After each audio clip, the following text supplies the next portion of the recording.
Right now, millions of older Americans are going back to work. Not because they want to, because prices went up and the math stopped working. A part-time job, a little consulting, a weekend side gig to cover the insurance bill and the property taxes. And most of them are about to walk straight into a rule almost nobody warns them about. A rule written in 1935 that can reach into your Social Security check and quietly take back $1 for every $2 you earn. You won't see it coming because it doesn't show up on your pay stub. It shows up as a smaller Social Security deposit months later.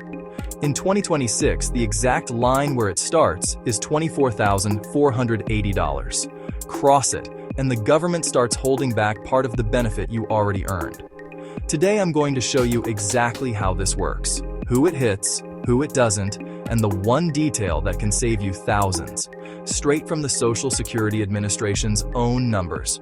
Because if you're working while collecting, this is the difference between keeping your check and accidentally shrinking it. Let's be precise about who needs to worry, because it's not everyone. This rule, it's officially called the Retirement Earnings Test, only applies if two things are true at the same time. 1. You're already collecting Social Security. And 2. You have not yet reached your full retirement age. For most people watching, that full retirement age is 66 and some months, or 67. If you're past your full retirement age, you can stop worrying right now.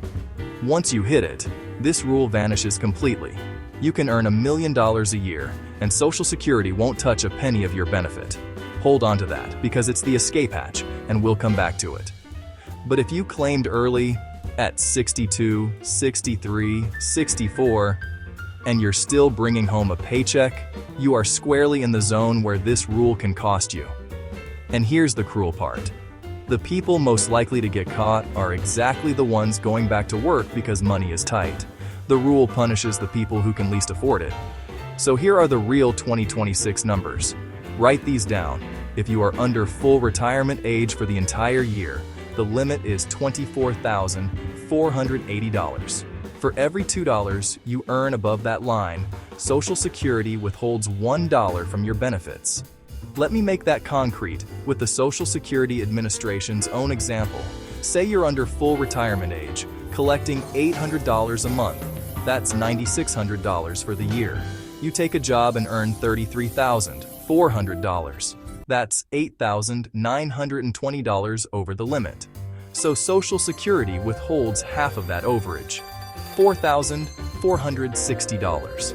Out of your $9,600 in benefits, you'd receive about $5,140, nearly half your Social Security for the year. Gone, because you didn't know where the line was.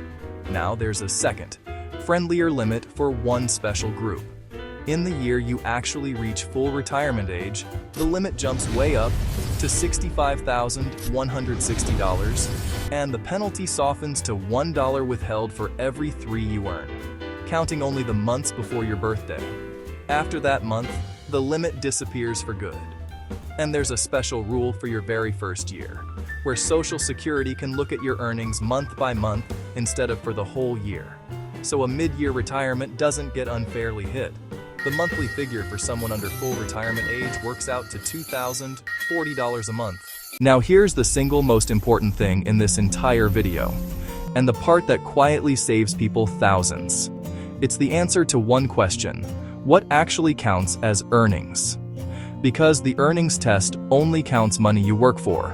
A paycheck, wages, self-employment income, bonuses, commissions, vacation pay, those count. But listen to what does not count. Your pension does not count. Your 401k or IRA withdrawals do not count. Your investment income, dividends, interest, capital gains does not count. Annuity payments don't count. Rental income doesn't count, unless you're running it as a full business, and your Social Security itself doesn't count. Do you see what that means? If you're living off your savings, your pension, and your investments, this rule cannot touch you, no matter how big those numbers are. It only bites when you go out and earn a wage or run a side business before full retirement age. That single distinction changes which kinds of income are safe and which ones can shrink your check.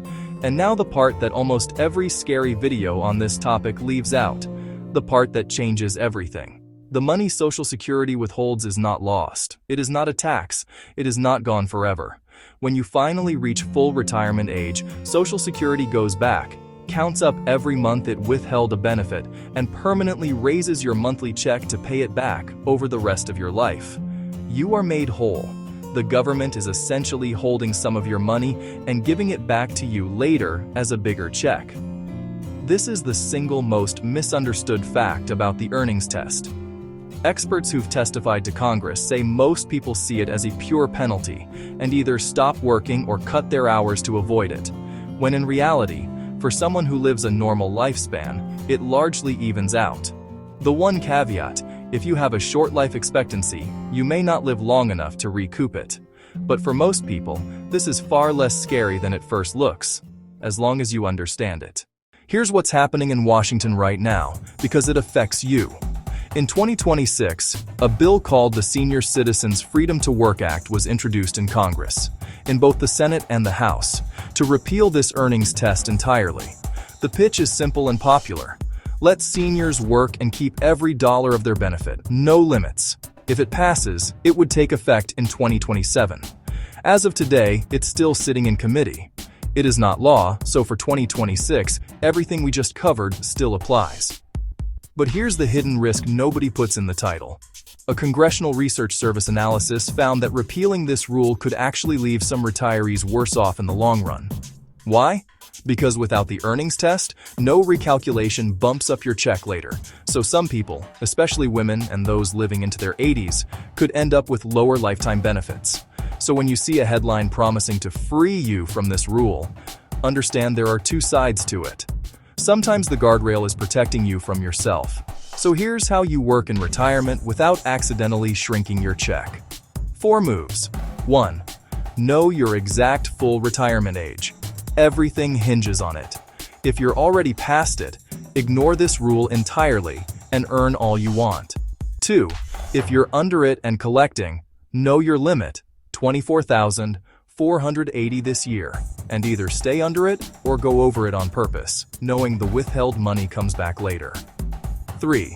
If you're retiring mid-year, use the special monthly rule so your pre-retirement paychecks don't unfairly cost you benefits. 4. If you want income that the earnings test can't touch before full retirement age, lean on the sources that don't count: pension, retirement account withdrawals, and investments, instead of a wage. Do those 4, and this rule goes from a landmine to a footnote. And you don't have to take my word for a single number here. Every figure in this video comes straight from the Social Security Administration. Go to ssa.gov, search "receiving benefits while working," and you'll find the limits, the examples, and a calculator that shows exactly what the earnings test would do to your benefit. Look it up. Run your own numbers. That's the whole point of this channel. You make the decision with the real facts in front of you.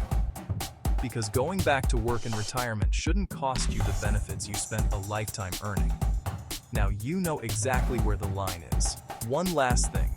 This rule doesn't just affect your retirement benefit, it also touches survivor benefits, the money a widow or widower receives. And there's one Social Security decision surviving spouses get wrong more than any other, and it costs them for the rest of their lives. That's the next video because the rules protect you, but only if you know them.